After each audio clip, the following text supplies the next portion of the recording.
People come to us and they're usually coming to us because they have anxiety, usually some personal stress, right? So, I mean, how do you help people start to make that shift? Last time you talked about like help people make a small step, some Mhm. small shift, you know. So, you know, how do you start with somebody to help them see the possibilities?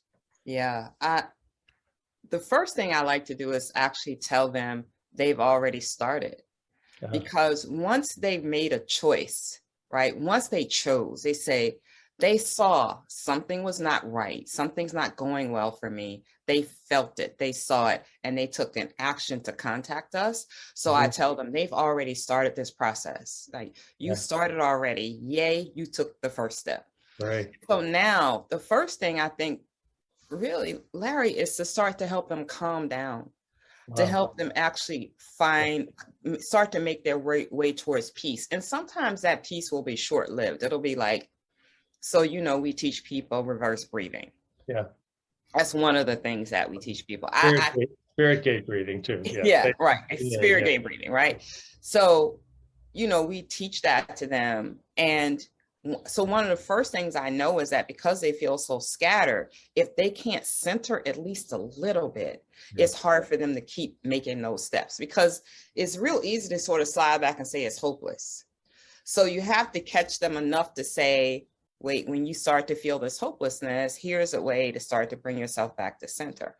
So I Uh-huh. like to start with getting them some relief for their nervous system, Yeah.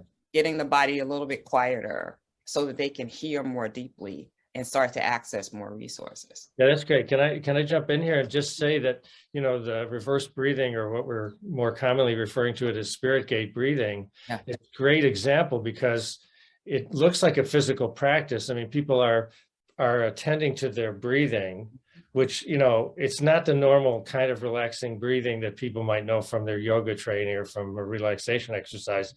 But the point is, they're paying attention to a physical process. And so it brings them into their body, but the practice itself, spirit gate, Yeah.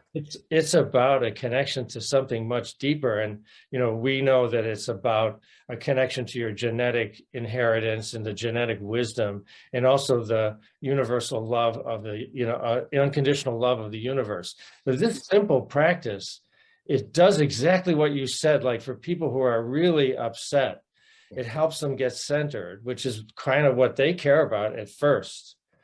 You know, so it's like, that's great. You can get more calm and they feel more calm.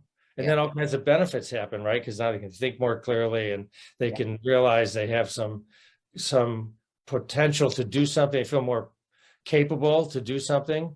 And so that reverses the hopelessness, sense of hopelessness. But it also brings in all these other things that, you know, we don't have to talk about really. They're just there. And I love that about these practices because it's this, you know, really rich package, and you only need to start here, but you get all of this, you know, it's like, and it's gonna help. Yeah. So I think it's fabulous, you know, that's a great way to start.